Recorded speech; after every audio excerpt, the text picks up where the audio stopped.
let me just explain in 2 minutes the Ukraine war. This is not an attack by Putin on Ukraine in the way that we are told every day. This started in 1990, February 9th, 1990. James Baker III, our Secretary of State, said to Mikhail Gorbachev, NATO will not move 1 inch eastward if you agree to German unification, basically ending World War II. And Gorbachev said, that's very important. Yes, NATO doesn't move, and we agreed to German unification.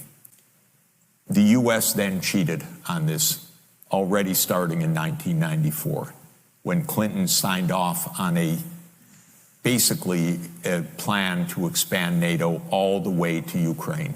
This is when the so-called neocons took power, and Clinton was the first agent of this. And the expansion of NATO started in 1999 with Poland, Hungary, and Czech Republic. At that point, Russia didn't much care. There was no border other than with the Königsberg, but other than that, there was no direct threat. Then the U.S. led the bombing of Serbia in 1999. That was bad, by the way, because that was a use of NATO to bomb a European capital, Belgrade, 78 straight days to break the country apart. The Russians didn't like that very much. But Putin became president, they swallowed it, they complained, but even Putin started out pro-European, pro-American, actually asked maybe we should join NATO when there was still the idea of some kind of mutually respectful relationship. Then 9/11 came, then came Afghanistan, and the Russians said, yeah, we'll support you, we understand, to root out terror. But then came 2 other decisive actions. In 2002, the United States unilaterally walked out of the anti-ballistic missile treaty. This was probably the most decisive event, never discussed in this context.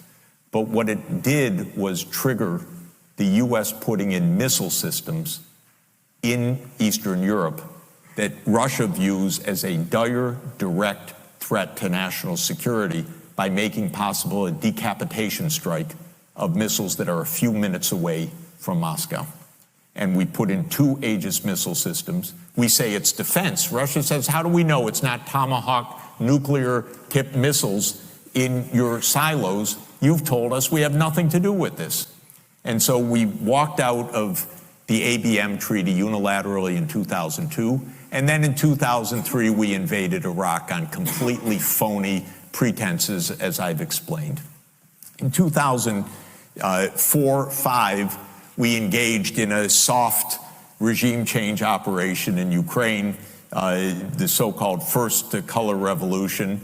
It put in office somebody that I knew and I was friends with, and am kind of distantly friends with President Yushchenko, because I was an advisor to the Ukrainian government in 1993, 94, 95.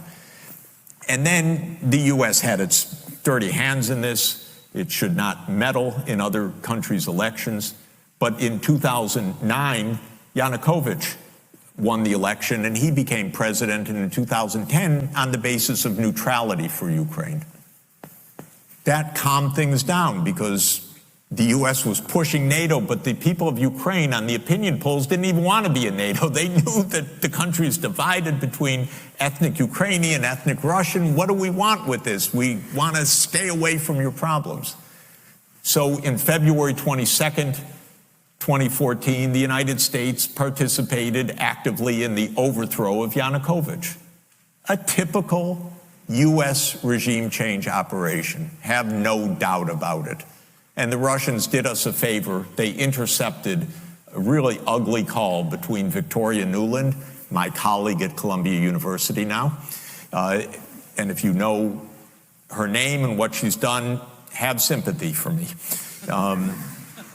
Really. Between her and the U.S. ambassador to Ukraine, Jeffry Sachs, who's a senior State Department official till today. And they talked about regime change. They said, who's going to be the next government? Why don't we pick this one? No, Klitschko shouldn't go in. It should be Yatsenyuk. Yes, it was Yatsenyuk, and we'll get the big guy, Biden, to come in and do an attaboy, they say, pat him on the back. It's great. So they made the new government. And I happened to be invited to go there soon after that, not knowing any of the background. And then some of it was, in a very ugly way, explained to me after I arrived, how the U.S. had participated in this. All of this is to say, the U.S. then said, okay, now NATO's really going to enlarge. And Putin kept saying, stop. You promised no NATO enlargement.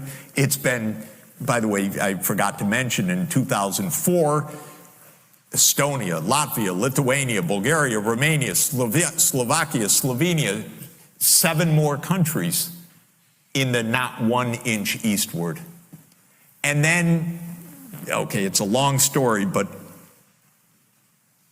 the U.S. kept rejecting the basic idea, don't expand NATO to Russia's border in a context where we're putting in goddamn missile systems after breaking a treaty. 2019, we walked out of the Intermediate Nuclear Force Treaty. In 2017, we walked out of the JCPOA, the treaty with Iran. This is the partner. This is the trust building. In other words, it's completely reckless U.S. foreign policy. On December 15, 2021, Putin put on the table a draft Russia-U.S. security agreement. You can find it online. The basis of it is no NATO enlargement. I called the White House that next week after that, begging them, take the negotiations. Putin's offered something, avoid this war. Oh, Jeff, there's not going to be a war. Announce that NATO's not going to enlarge. Oh, don't worry, NATO's not going to enlarge. I said, oh, you're going to have a war over something that's not going to happen? Why don't you announce it? And he said, no, our policy is an open door. This is Jake Sullivan. Our policy is an open door policy. Open door for NATO enlargement. That is under the category of bullshit, by the way. You don't have your right to put your military bases anywhere you want and expect peace in this world. You have to have some prudence. There's no such thing as an open door that we're going to be there and we're going to put our missile systems there and that's our right. There's no right to that. We declared in 1823, Europeans don't come to the Western Hemisphere. That's the Monroe Doctrine. The whole Western Hemisphere, after all. Okay, anyway, they turned down the negotiations. Then the special military operation started. And 5 days later, Zelensky says, okay, neutrality. And then the Turks said, we'll mediate this.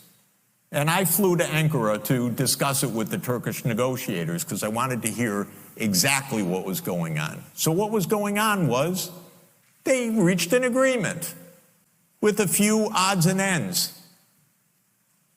And then the United States and Britain said, no way, you guys fight on. We got your back. We don't have your front, you're all going to die.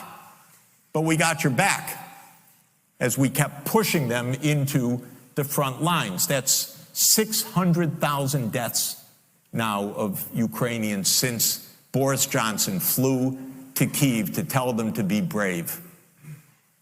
Absolutely ghastly. So when you think about your question, we have to understand we're not dealing with, as we're told every day, with this madman like Hitler coming at us and violating this and violating that, and he's going to take over Europe. This is complete bogus, fake history that is a purely PR narrative of the U.S. government. And it doesn't stand up at all to anyone that knows anything. And if you try to say a word of this, I got completely cut out of the New York Times Back in 2022, after writing my whole life columns for them, oh, I'd send this, okay. And by the way, online, it's not even space. There's no limit. They can publish 700 words. They would not publish, since then, 700 words for me about what I saw with my own eyes about what this war is about. They won't do it. We're playing games here. So, God forbid a nuclear power comes at us. I don't know what's going to happen. But we came at them. And we should stop going after China and Taiwan.